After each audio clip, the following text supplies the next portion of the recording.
aka Paul here. I just want to say hello to all the wogs and fellow free thinkers out there.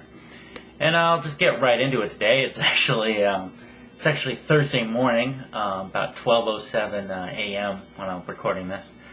Yeah, I'm a little crazy, hence the name Crazy Delaney. Up recording videos at this time. But anyhow, let's get right into it.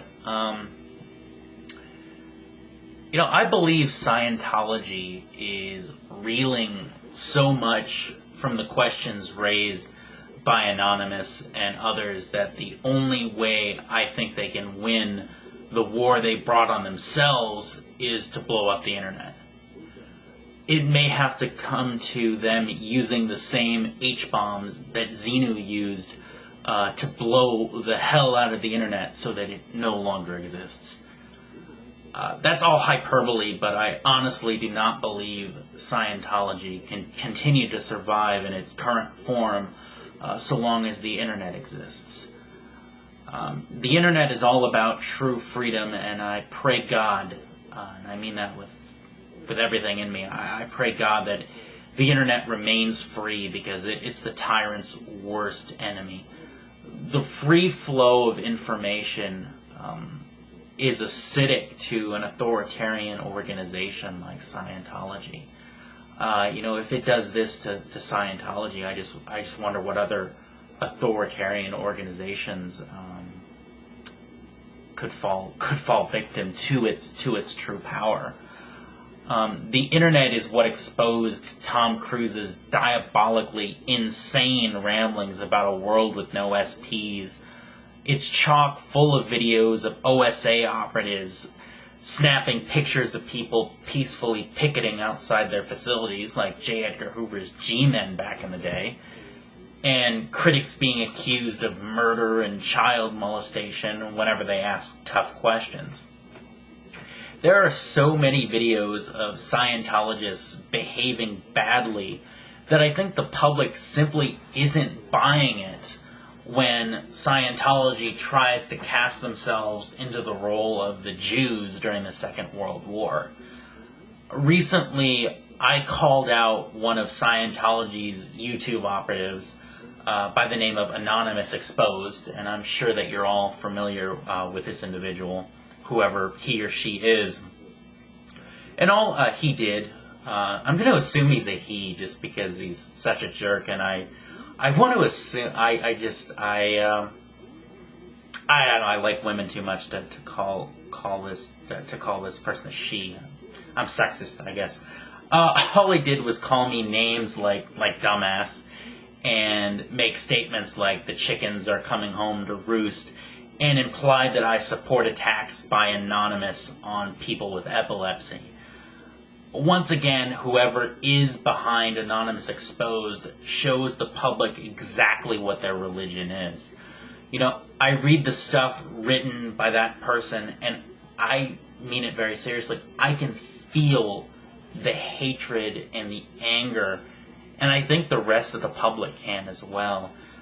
If you take a look at the blog that Anonymous Exposed links to on the page, it's http://www.anonymoushategroup.blogspot.com.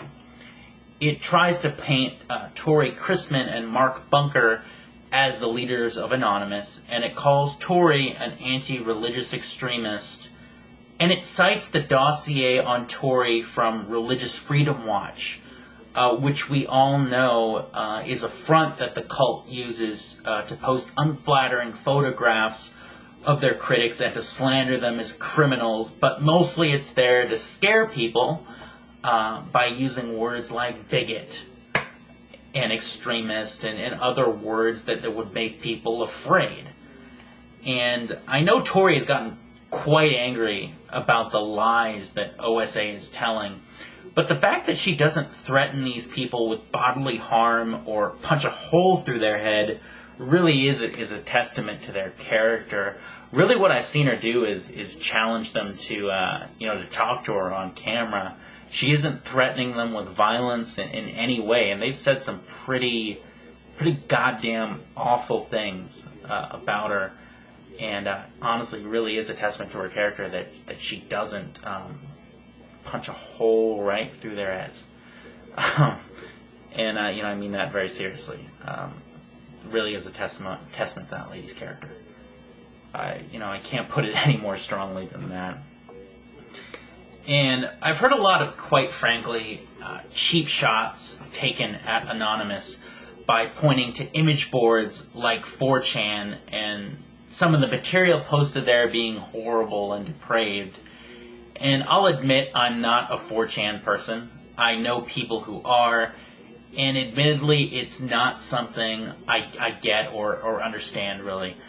A lot of the stuff that appears on that board, I'll be honest in saying that I prefer not to look at it.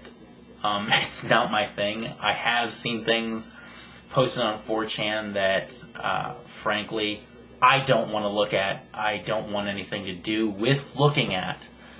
But that's been mentioned by people as this is where Anonymous comes from. This is what Anonymous does.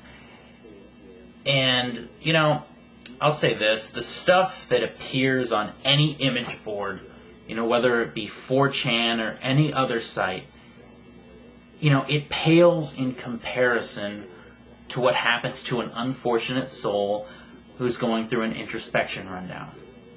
It pales in comparison to a group that calls itself a church and has an intelligence agency that tries to get its critics falsely arrested.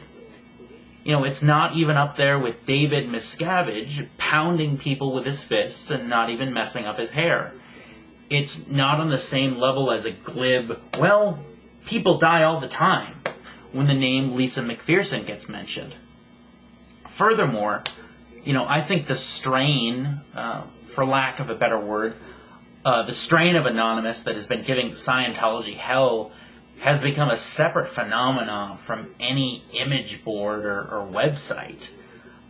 It's made of people who are driven by their conscience, who are going to ask tough questions, who are going to do it in style and in a theatrical fashion that will get the public's attention.